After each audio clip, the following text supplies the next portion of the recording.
Hello everyone, my name is Vardhan Garg and I welcome you all to Magnet Brains. So भाई Magnet Brains एक ऐसा platform है जहाँ पे आपको किंडरगार्टन से लेकर क्लास 12 तक हर कोर्स मिल जाएगा. You can ask for anything. You can ask for CBSE board, you can ask for state board, you can ask for NTSE, you can ask for Olympiads, you can ask for NCERT book या किसी भी famous author की बात करें concern subject में. सारा content आपको मिल जाएगा मेरे प्लेटफॉर्म पे, मतलब या तो हमारे यूट्यूब चैनल पे या फिर हमारे वेबसाइट पे या फिर हमारे ऐप पे.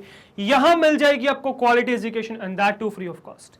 Yes, you heard that right, free of cost. 2 chapters या 2 वीडियोस की बात नहीं कर रहा हूँ, कंप्लीट कोर्स सेट की बात कर रहा हूँ. कंप्लीट कोर्स सेट आपको मिल जाएगा free of cost. All you need to do is come and learn from these videos. तो गाइस आज इस वीडियो में हम क्या सीखने वाले हैं, तो यार आज भी इस वीडियो में हम कवर करने वाले हैं यूनिकोड इनकोडिंग स्कीम्स. ठीक है, तो यूनिकोड में से रिलेटेड जो इनकोडिंग स्कीम्स है वो सब हम आज बात करने वाले हैं. मतलब बेसिकली हम ये समझने वाले हैं कि किस तरीके से आपने एक बार एक कैरेक्टर को यूनिकोड की मदद से कोड कर दिया, मतलब नंबर प्रोवाइड कर दिए. अब वो नंबर मेमोरी में कैसे स्टोर होने वाले हैं, तो उसके बहुत सारे तरीके हैं यूनिकोड के अंदर. तो वो इनकोडिंग स्कीम्स आज हम डिस्कस करने वाले हैं इस वीडियो में. ये वीडियो बहुत इंपॉर्टेंट होने वाला है, बट ये वीडियो सीखने से पहले इसके बेसिक मतलब इसके स्टार्टिंग के कंसेप्ट क्लियर होने चाहिए भाई. तो अगर यार देखो, अगर आप ये प्रॉब्लम फेस करते हो, सबसे पहले तो पूरा मैं आपको क्या चल रहा था इसका वो बताऊं. उससे पहले एक चीज बताऊं अगर मैं आपको, कि अगर आपको प्रॉब्लम आती है किसी भी सब्जेक्ट की, किसी भी टॉपिक की, किसी भी चैप्टर की वीडियो ढूंढने में, तो यार देखो सिंपल सी कहानी है कि डिस्क्रिप्शन बॉक्स में आपको एक लिंक मिल जाएगा. उस लिंक पे जब आप क्लिक करोगे तो उससे आपका एक फॉर्म खुलेगा जिसमें मतलब एक शीट टाइप, जिसमें पूरी हमने लिस्ट बना रखी है सारे subject wise, topic wise, class wise, top मतलब चैप्टर वाइज सारी प्लेलिस्ट आपको मिल जाएंगी. जो भी प्लेलिस्ट आप सर्च करने की कोशिश करें, देखो यार यूट्यूब में क्या है सिचुएशन कि प्लेलिस्ट ढूंढना थोड़ा मुश्किल है. तो अगर आपको एफिशिएंटली प्लेलिस्ट ढूंढनी है तो वो लिंक क्लिक करिए. उस लिंक से आप वो जो पूरी लिस्ट में चले जाओगे, पूरा जो हमने बना रखा है subject wise, class wise playlist की लिंक, तो वो लिंक जब आप क्लिक करोगे तो आप किसी भी प्लेलिस्ट पे लैंड कर सकते हो, जो भी आप चाहिए, जो भी चीज़ चाहिए. तो अगर आपको मेरी और सब्जेक्ट्स की या किसी भी क्लास की प्लेलिस्ट चाहिए तो इस पर क्लिक करिए, आपको प्लेलिस्ट मिल जाएंगी. ठीक है, इसी तरीके से. और इवन अगर मैं इस सब्जेक्ट की बात करूं तो मतलब इस सब्जेक्ट की या फिर इस क्लास 11th की बात करूं और आपको इस चैप्टर से रिलेटेड प्लेलिस्ट चाहिए पूरी, तो आपको इधर उधर जाने की भी जरूरत नहीं है. लिंक में डायरेक्ट मैंने एक पूरी लिंक डाल मतलब एक प्लेलिस्ट की लिंक डाल रखी है जो इस पूरे सब्जेक्ट की है, क्लास 11th कंप्यूटर साइंस की, जिसमें सारी चैप्टर, सारे वीडियोज इसके अंदर आपको मिल जाएंगे. तो आपको बस उस पर लिंक पे क्लिक करना है, प्लेलिस्ट आपको मिल जाएगी, लैंड कर जाओगे. जब आप प्लेलिस्ट में लैंड करोगे तो इस चैप्टर की प्रीवियस वीडियोस देखिए, बिकॉज ये टॉपिक समझने के लिए आपको प्रीवियस कंसेप्ट क्लियर होने चाहिए. आपको कंप्लीटली समझ में आना चाहिए कि चैप्टर हम बेसिकली क्यों पढ़ रहे हैं, क्या रीजन है चैप्टर पढ़ने का. तो चैप्टर इंट्रोडक्शन देखो, ठीक है, उसके बाद नंबर सिस्टम का इंट्रोडक्शन देखो, क्योंकि फाइनली सबसे पहले हमें नंबर स्टोर करना सीखना है. एक तरीके से मतलब एक नंबर को कैसे स्टोर किया जाता है मेमोरी में. ठीक है, तो मेमोरी में अगर आपको एक नंबर को स्टोर करना है तो सबसे पहले उसको बाइनरी फॉर्मेट में कन्वर्ट करना पड़ेगा. तो बाइनरी फॉर्मेट में कन्वर्ट किया जाता है, फिर मेमोरी में स्टोर किया जाता है. तो वो सब चीजें क्लियर है, उसमें कोई दिक्कत नहीं है. ठीक है, अगर आपको वो सही है तो बहुत अच्छी बात है. उसके बाद फिर हमने 4 नंबर सिस्टम डिस्कस किए, octal number system, hexadecimal number system, decimal और फिर बाइनरी. तो ये सब नंबर सिस्टम क्लियर होने चाहिए कंप्लीटली, कोई दिक्कत नहीं होनी चाहिए. उस नंबर सिस्टम के अलावा आपको इनके कन्वर्जन्स प्रॉपर क्लियर होने चाहिए. तो क्या है भाई, हर 4 नंबर सिस्टम है, चारों का 3 में कन्वर्जन, एक का 3 में, फिर दूसरे का 3 में, तो इस तरीके से 4 3 12 कन्वर्जन्स हो गए. तो वो 12 कन्वर्जन्स भी कंप्लीटली क्लियर होने चाहिए, कोई दिक्कत नहीं होनी चाहिए उन 12 कन्वर्जन्स में. तो वो 12 कन्वर्जन्स पक्के कर लीजिए अपने. उसके बाद फिर देखिए एक इंट्रोडक्शन आस्की इनकोडिंग स्कीम का. पहले तो कैरेक्टर कैसे रिप्रेजेंट करते हैं, तो कैरेक्टर को रिप्रेजेंट करने के लिए आप डायरेक्टली नंबर की तरीके से बाइनरी में कन्वर्ट नहीं कर सकते. उस कैरेक्टर को पहले इनकोड करना पड़ेगा, एक नंबर प्रोवाइड करना पड़ेगा. तो वो नंबरिंग जो प्रोवाइड करी जाती है वो यूनिवर्सली हर जगह जो है रैंडम कोई भी नंबर चल रहा था. उससे बचने के लिए हमने क्या किया, उससे बचने के लिए आस्की ने मतलब अमेरिका ने एक आस्की कोड निकाला, American standard code for information interchange, जिसकी मदद से यूनिवर्सली क्या कर दिया गया, लेटर्स को, इंग्लिश अल्फाबेट्स को एक स्पेसिफिक कोड दे दिया गया जो हर जगह सेम रहेगा. उसकी वजह से इंफॉर्मेशन इंटरचेंज आसान हो गया. बट जब ये चीज देखी गई कि यार अगर मतलब आस्की ने क्या किया, 7 बिट्स लिया, ठीक है, एक्सटेंडेड ने 8 बिट ले लिए, तो उसमें भी जो टोटल आपकी पॉसिबिलिटीज है वो 128 या 255 हो गई या 256 हो गई पॉसिबिलिटीज. उसमें आपके सारे वर्ड के सारे लेटर्स कवर नहीं हो सकते. ठीक है, और अलग अलग सिस्टम से फिर अलग अलग कंट्रीज ने अपना अपना इनकोडिंग स्कीम लगा लिया. जैसे कि इंडिया की अगर मैं बात करूँ तो इसकी आगे हमारा, ठीक है, so Indian script code for information interchange है हमारे पास. तो अब ऐसी हर कंट्रीज ने अलग करने लग गए. तो इसीलिए फिर क्या बनाया गया, फाइनली बनाया गया यूनिकोड. यूनिकोड। यूनिकोड क्या है? यूनिवर्सल कोड, मतलब यूनिवर्स में जितने भी कैरेक्टर्स हैं वो सब इसके अंदर आते हैं और हर कैरेक्टर को कोई ना कोई नंबर प्रोवाइड कर रखा है जिसकी मदद से आप उसको इंटरचेंज कर सकते हो जिस भी लेटर में आपको इंटरचेंज करना है। ठीक है, तो ये इनकोडिंग यूनिकोड की क्लियर होनी चाहिए, कंप्लीटली कोई दिक्कत नहीं होनी चाहिए। अब उसके बाद ये सब अगर आपको कॉन्सेप्ट्स क्लियर है तो ये चैप्टर ये वीडियो आपको समझ में आएगा विच इज किस तरीके से यूनिकोड को हम इनकोड कर सकते हैं। इससे पहली वाली वीडियो में कुछ इनकोडिंग टर्मिनोलॉजीज मैंने बताए थे, बिकॉज यहाँ पे उन टर्मिनोलॉजीज को हम यूज करेंगे तो वो टर्मिनोलॉजी वाली वीडियो देख के आइए, दैट इज वेरी इंपॉर्टेंट। ठीक है, तो आज हम सीखेंगे इनकोडिंग स्कीम्स किस तरीके से, वो जो आपने एक नंबर तो प्रोवाइड कर दिया यूनिकोड की मदद से, यूनिवर्सल कोड की मदद से आपने लेटर्स को कोड तो कर दिया, इनकोड तो कर दिया, नंबर तो प्रोवाइड कर दिया, उस नंबर को कैसे स्टोर करना वो देखेंगे, क्योंकि यूनिकोड में बहुत सारा कैरेक्टर सेट है, बहुत ज़्यादा, तो उसको स्टोर कैसे करना है एफिशिएंटली वो सीखेंगे आज इस वीडियो में। तो जैसा आप लोगों को पता है हमारा क्लास 11th का कंप्यूटर साइंस का फिलहाल एनसीईआरटी का सेकंड चैप्टर चल रहा है encoding schemes and number system, उसमें आज हम देखने वाले हैं Unicode encoding schemes. Topic start करने से पहले एक क्विक इन्फॉर्मेशन आप लोग के लिए, विच इज जैसे आप लोग को पता है हमारी दो कंपनीज हैं, एक है मैग्नेट ब्रेन्स, एक है पैबली। मैग्नेट ब्रेन्स एक एडिटेक प्लेटफॉर्म है, पैबली एक सॉफ्टवेयर कंपनी है और हमें कंटिन्यूसली डेवलपर्स की जरूरत पड़ती रहती है। तो यार अगर आपको लगता है कि यार आप वो स्किल डेवलपर हो, आप में वो स्पार्क है, हमारे साथ एक रोलर कोस्टर राइड पे जाने के लिए तैयार हो, so apply here and it is very easy. All you need to do is mail us your resume at this email ID which is magnetbrainsbhopal@gmail.com। दो बातों का ध्यान रखना है आपको, which is जो रेज्यूमे आपका होना चाहिए वो डिटेल्ड होना चाहिए अबाउट योर स्किल सेट। यहाँ पे आपकी स्किल सेट सारी प्रॉपर्ली मेंशन होनी चाहिए। दूसरा कि जो आप सब्जेक्ट लिखे हैं उसमें ये लाइन ऐड करें which is application for developer, role dash करके आपका नाम, है ना। अब ये जो लाइन है ये हमें हेल्प करेगी आपकी एप्लीकेशन को फिल्टर आउट करने में, और अगर हम पाते हैं कि आपकी जो स्किल सेट्स है वो हमारी रिक्वायरमेंट से मैच करते हैं then definitely we would contact you. So if you are ready, if you are excited, so go and apply here. Okay, चलो now coming back to the topic which is in Unicode encoding schemes. So Unicode defines multiple encoding systems to represent characters। अब characters को represent करने के लिए multiple encoding systems को show करता है। ठीक है, the character encoding scheme reflects the way the coded character set is actually mapped to bytes in form of binary code, machine understandable code for manipulation in a computer।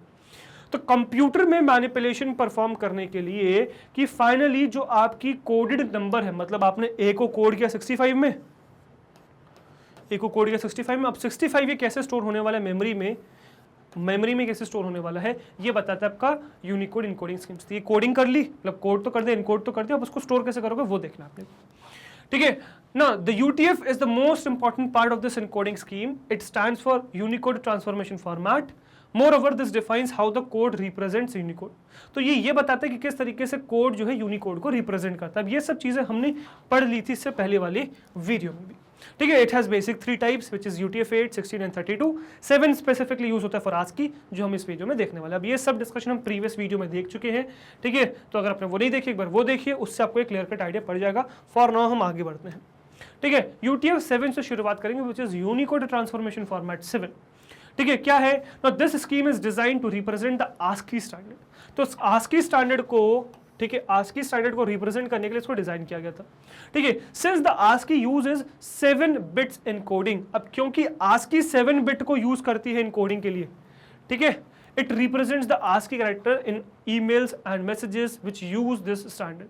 ठीक है, अब इसीलिए क्योंकि ASCII 7 में करते हैं तो UTF-7 निकाल दिया गया ताकि ASCII स्टैंडर्ड्स को रिप्रेजेंट कर सके, और ये यूज होती है काफी जगह जहाँ पे ईमेल्स और मैसेजेस यूज होते हैं, वहाँ ये यूज होती है। इसके बारे में बहुत डिटेल में नहीं जानेंगे बिकॉज ये हमारे सिलेबस में नहीं।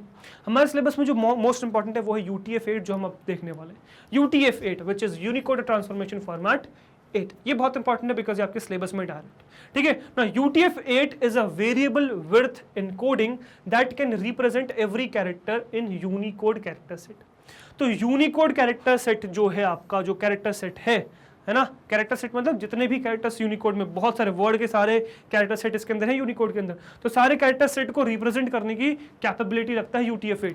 तो UTF-8 एक वेरिएबल विड्थ का एनकोडिंग है, वेरिएबल विड्थ का एनकोडिंग है जो कैपेसिटी रखता है क्या करने की, सारे कैरेक्टर्स को रिप्रेजेंट करने की। In other words it can encode each of कितने 11,14,112 code points in the Unicode character set. तो ये 11,14,112 कोड पॉइंट्स को इनकोड कर सकता है या फिर रिप्रेजेंट कर सकता है, उनके कोड पॉइंट्स को रिप्रेजेंट कर सकता है। UTF-8 is the most popular encoding scheme with more than 90% websites using it. अब UTF-8 क्या है, सबसे ज्यादा यूजफुल, मतलब सबसे ज्यादा मोस्ट यूजफुल इनकोडिंग स्कीम है जो यूज करी जाती है वेबसाइट में या कहीं पर भी, प्रोग्रामिंग लैंग्वेजेस में भी डिफॉल्ट में UTF-8 आता है। इतना इंपॉर्टेंट है तो इसीलिए इस पर ज्यादा एम्फसाइज भी किया गया है, इसीलिए इसको हमने डिटेल में सीख भी रहे हैं। ठीक है, सो 90% वेबसाइट्स UTF-8 को ही यूज करती हैं। It is the most commonly used form of encoding found as default in most programming languages. तो प्रोग्रामिंग लैंग्वेजेस में डिफॉल्ट पाया जाता है UTF-8। Moreover, it is compatible with ASCII standards as well। तो ASCII standards के साथ भी ये compatible है। UTF-8 की बात हो रही है, ये UTF-8 की, 7 तो है, UTF-8 भी। ठीक है, now the code unit of UTF-8 is 8 bits। ठीक है, तो जो कोड यूनिट है, ठीक है, कोड यूनिट जो है, कोड यूनिट के बारे में हमने लास्ट वीडियो में सीखा है कि एक्चुअली में स्टोर कैसे होता है, यूनिट बताता है ये कि स्टोरेज में कैसे जाने वाली है। तो कोड यूनिट UTF-8 की क्या है, 8 बिट्स है। तो 8 बिट्स है UTF-8 की कोड यूनिट, कॉल्ड ऑक्टेट। इसीलिए इसको हम ऑक्टेट भी बोलते हैं, बिकॉज 8 है ना, 8 बिट्स, तो ऑक्टेट बोलते हैं। UTF-8 can use 1 to maximum 6 octets. तो बेसिकली UTF-8 में एक ऑक्टेट है जिसमें 8 बिट्स हैं, 1 2 3 4 5 6 7 8, 8 बिट है एक ऑक्टेट में। ऐसे कितने ऑक्टेट्स हो सकते हैं, कितने ऑक्टेट्स हो सकते हैं भाई, 1 से लेके 6 ऑक्टेट्स हो सकते हैं। ऐसा ही एक और, ऐसा ही एक और, ऐसा ही एक और, ऐसा ही एक और, ऐसे 6 ऑक्टेट्स हो सकते हैं, 1 से लेके 6 ऑक्टेट्स हो सकते हैं। To represent code points depending on their size. अब क्या देखो यहां पे समझना, ठीक है, कोड पॉइंट्स पे बेस्ड, कोड पॉइंट्स क्या है, कोड पॉइंट्स पे बेस्ड डिपेंडेंट ये साइज हो सकता है। Although till now it has used up to 4 octets to represent any character. Till now अभी इसने 4 यूज करे, 4 ऑक्टेट्स यूज करे। ठीक है, for now, till now 4 octets use कर गए। ठीक है, तो ये समझ में आई। अब देखो समझना क्या कहानी है। तो बेसिकली हम ये कह रहे हैं कि यार हमें कैरेक्टर सेट है हमारे पास।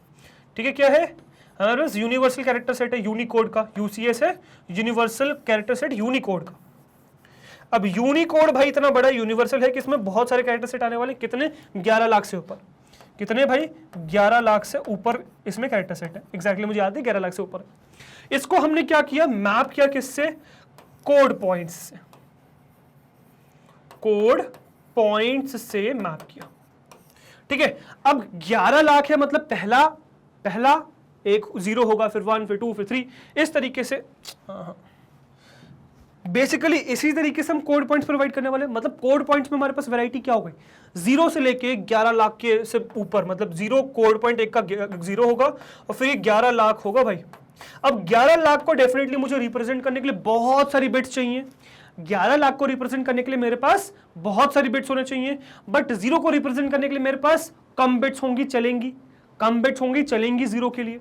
तो अब यही हम कहना चाह रहे हैं, हम ये कहना चाह रहे हैं कि यार जब मुझे इसको रिप्रेजेंट करना है तो इतना, अगर मुझे ज्यादा वैरायटी चाहिए, अगर मुझे बहुत ज्यादा वैरायटी को रिप्रेजेंट करना है तो मुझे बहुत सारी बिट्स चाहिए।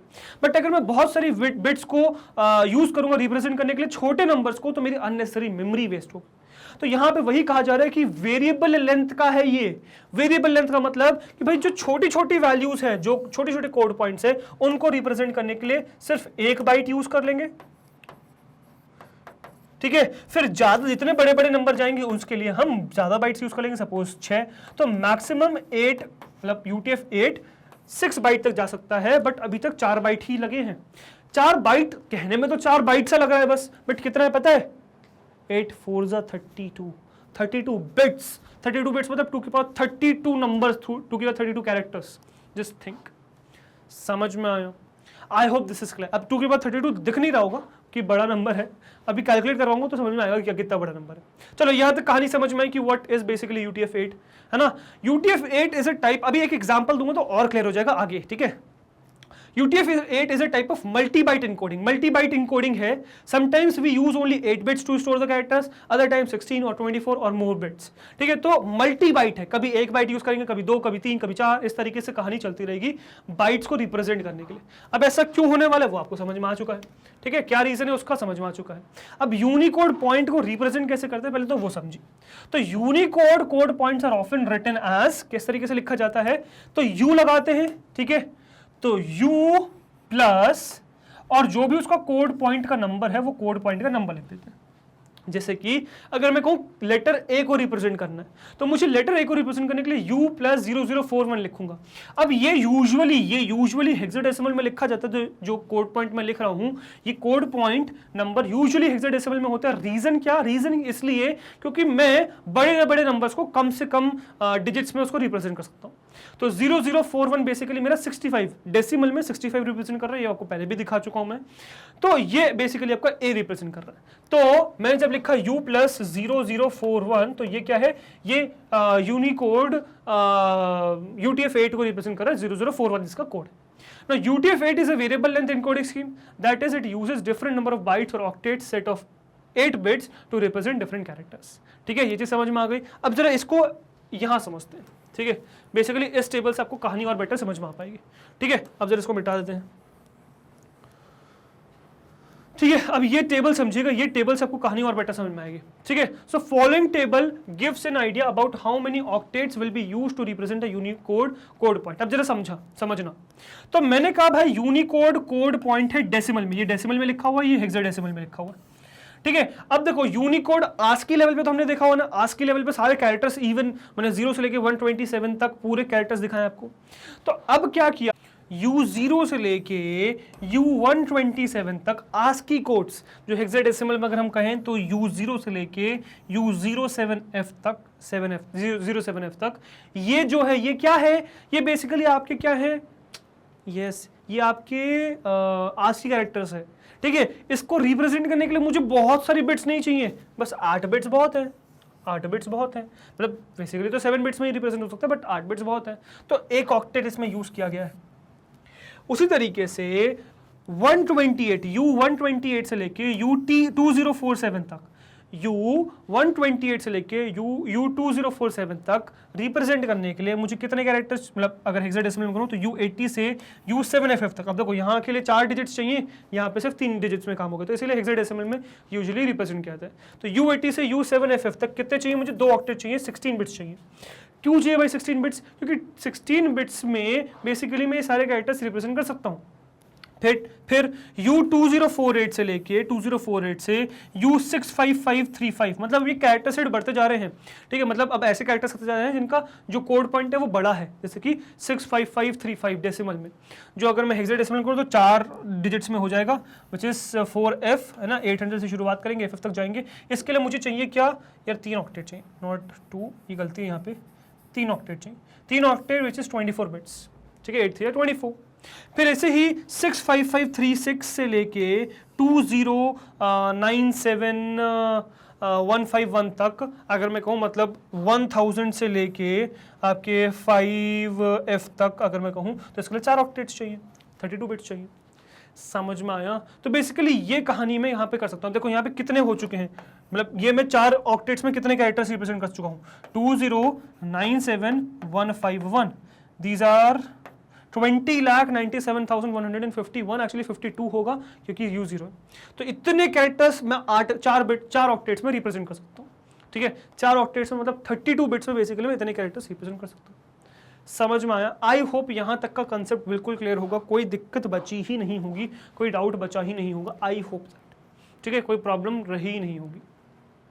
ठीक है, आई एक्सपेक्ट दैट, राइट। तो आई होप यहाँ तक चीजें क्लियर हैं। तो बेसिकली क्या है, UTF-8 इसीलिए बहुत ज्यादा इंपॉर्टेंट है क्योंकि आप बहुत छोटे छोटे, मतलब बहुत छोटे छोटे से अगर नंबर है, मतलब क्योंकि यूनिकोड में बहुत सारे कैरेक्टर्स है ना, तो छोटे से लेके बहुत बड़े तक नंबर मुझे मिलने वाले। तो छोटे कैरेक्टर्स को रिप्रेजेंट करने के लिए कम बिट्स, फिर ज्यादा के लिए ज्यादा बिट्स, फिर ज्यादा के लिए ज्यादा बिट्स, और ज्यादा बिट्स, ज्यादा बिट्स, ज्यादा बिट्स। अब बेसिकली ये जो 8 बिट है ये क्या है आपका, क्या है, साइज है। ठीक है, जो हमने यहाँ पे कहते हैं ना कोड यूनिट, तो कोड यूनिट है ये। ठीक है, बेसिकली ये क्या है, ये कोड यूनिट 8 बिट से मैं रिप्रेजेंट करूँ, जो हमने टर्मिनोलॉजी सीखी हुई है लास्ट वीडियो में, राइट। चलो, तो ये हो गया आपका UTF-8 है ना।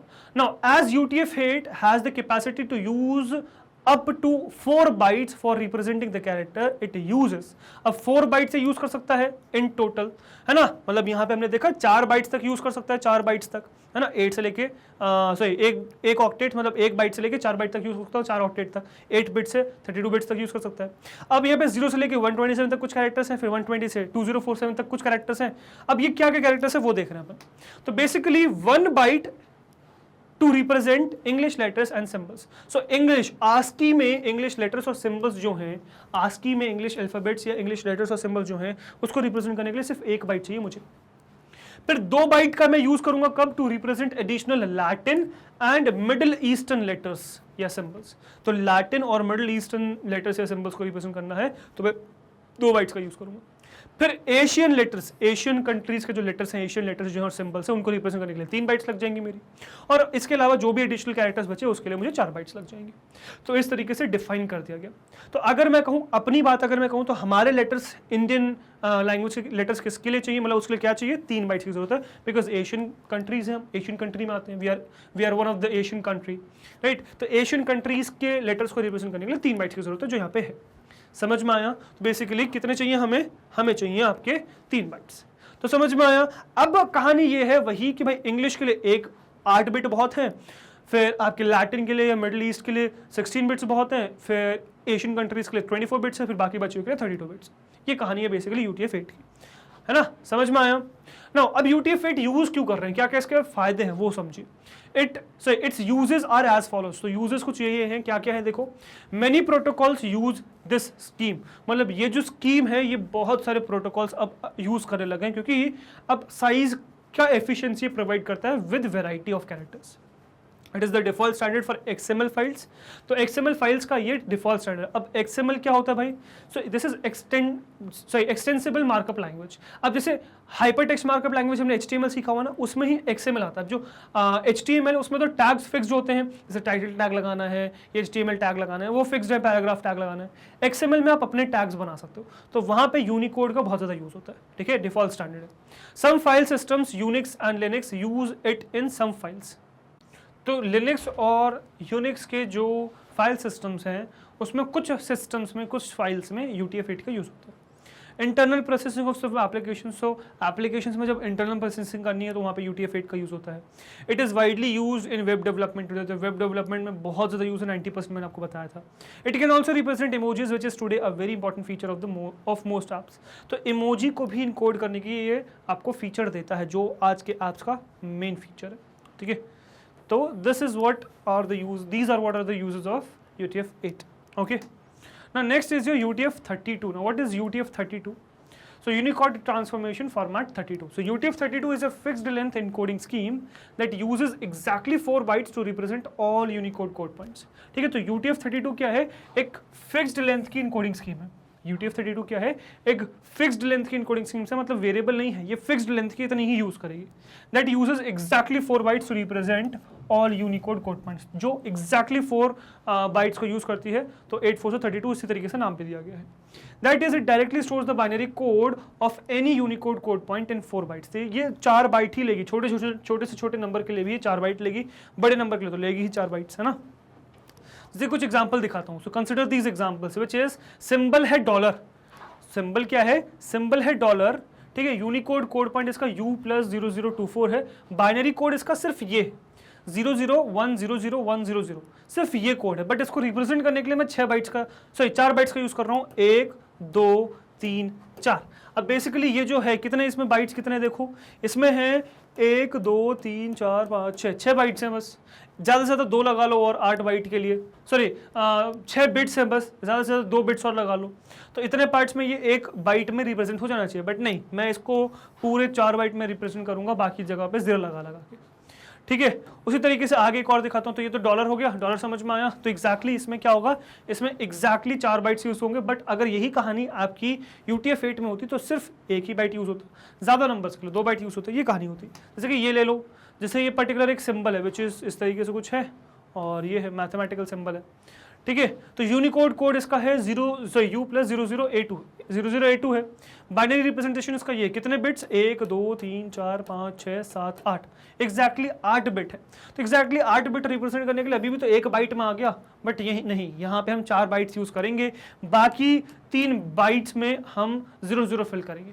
8 बिट में काम हो जा रहा है, बट फिर भी हम 4 बाइट्स यूज करेंगे, ठीक है। चलो कोई बात नहीं, समझ में आया। तो ये है UTF-32, ठीक है। नेक्स्ट देखो, ये एग्जांपल देख लो, ठीक है। तो ये कुछ एग्जांपल है, SSC है और ये है, ठीक है। सो यूनिकोड कोड पॉइंट इसका है 20AC 20AC U plus 20AC। Binary code इसका ये है विच इज 1 2 3 4 5 6 7 8 9 10 11 12 13 40 40 मतलब 16 से कम है तो 2 बाइट्स लग जाएंगे। तो देखो 2 बाइट्स लग भी गए हैं, यहाँ तक लग गया है 2 बाइट्स, ठीक है। तो 2 बाइट्स लग भी गए हैं, बट नहीं मैं इसको 2 बाइट में नहीं 4 बाइट में रिप्रेजेंट करूंगा, बाकी जगह 0 फिल करूंगा, ठीक है। तो बेसिकली अगर यहीं पे UTF-8 होता तो पिछले 2 एग्जाम्पल्स में उसने 1 बाइट यूज किया होता, इसमें 2 बाइट यूज करता, और अगर ये भी ऑक्टेट फिल हो जाता तो 4 बाइट यूज करता, बट इसमें नहीं। कैसा भी छोटे से छोटा कैरेक्टर हो, ठीक है, भले ही 1 बिट का सिर्फ 0 रिप्रेजेंट करना है, सिर्फ 1 रिप्रेजेंट करना है, तब भी आपको सारे बिट्स यूज करने पड़ेंगे, 32 बिट्स यूज करने ही पड़ेंगे, ठीक है, चारों बाइट यूज करनी पड़ेगी। ये है UTF-32 की कहानी, मतलब ये फिक्स पूरा लेंथ यूज करता है, ठीक है। This is one more Unicode encoding scheme UTF-16 which is also variable length encoding scheme। अच्छा ये UTF-16 आ गया, तो बेसिकली ये क्या है, ये UTF-16 यहाँ गलत लिखा हुआ, दिस इज UTF-16, ठीक है। So there is one more Unicode encoding scheme UTF-16, तो हम देख चुके हैं ये UTF-16 है, which is also variable length encoding scheme that either uses 2 bytes और 4 bytes to represent Unicode code point। Although ये आपके सिलेबस में नहीं है, बट फिर भी मैं आपको बता दूं कि आपका जैसे UTF-32 है, UTF-8 है, ऐसे UTF-16 भी है। अब UTF-16 भी एक वेरिएबल लेंथ ही है ना, वेरिएबल लेंथ इनकोडिंग स्कीम है, ठीक है। दैट ईदर यूजेस 2 बाइट्स या 4 बाइट्स, ये या तो 2 बाइट यूज करेंगे या तो 4 बाइट यूज करेंगे, 1 बाइट की कहानी नहीं है यहाँ पे, या तो 2 या तो 4, ठीक है, to represent Unicode code point, तो ये कोड पॉइंट्स को रिप्रेजेंट करने के लिए।